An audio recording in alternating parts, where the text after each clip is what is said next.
everybody, and welcome back to another edition of SCZ Live. I am Shanae, and I'm here with Lindsay, and we're smart enough to be over here in the shade because it is hot here at the zoo today.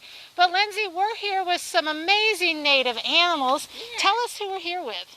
So we are here with our two white-tailed deer. This is Dora, and over there is Key. She's nibbling on the last of the mulberry browse that I cut for them. And we just put that mulberry browse up, what, 2 minutes ago? Yeah, and it is gone. Yeah. That's how quick they can browse something They down. love their browse. They're actually, cervids are actually considered to be browsers.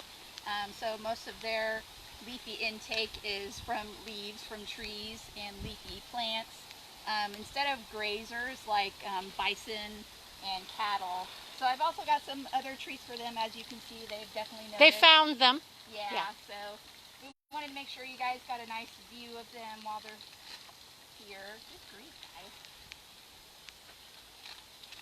So, and you can see some of our cooling methods that we have set up for our animals. A lot of our animals have misters that will come on at the hottest part of the day just to help keep them cool, and it also helps keep flies off of them. Now, I noticed that these deer don't have any antlers. Tell us the difference between antlers and horns. Right, so male white-tailed deer will have antlers that grow in every year. So these two are female, so they don't have any antlers. So antlers will grow, the males will grow a new set every year. They'll grow a new set every year.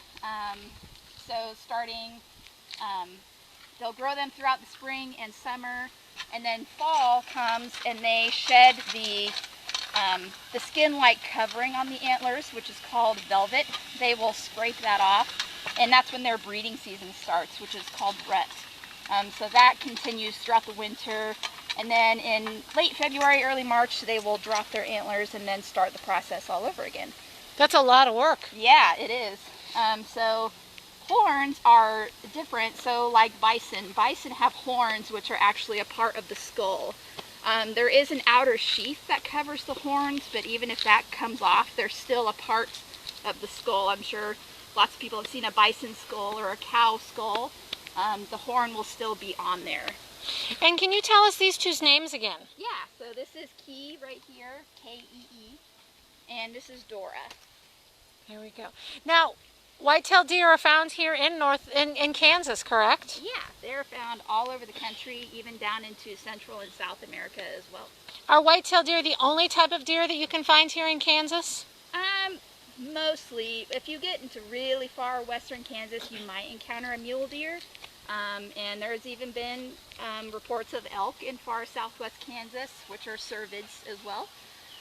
But for the most part, if you see a deer in Kansas, it's probably a white-tailed deer. And you could just see them enjoying those misters quite a bunch. Yeah. Now, I know this time of year, you might not always be able to see the deer out. Flies are really bad right now, aren't they? Yeah, they are really bad right now. So we try to offer them shelter in their holding area, which is, it's a smaller area. You can see they like to lick. They like to lick. It's a smaller area, so we're able to control the flies in there a lot better than we are in this big yard.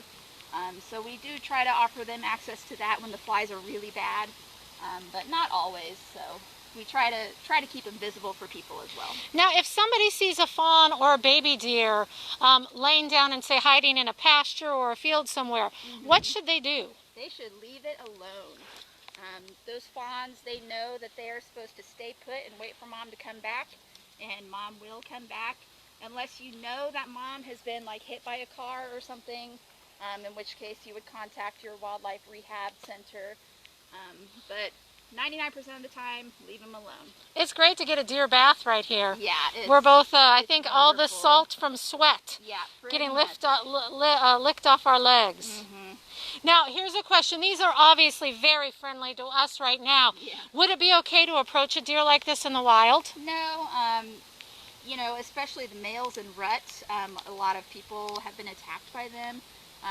Usually there's more cases of people being attacked by white-tailed deer than bears or cougars or anything like that. But even female deer you don't want to approach. You don't want to get them conditioned to human contact like this, because that can get them in a lot of trouble later on.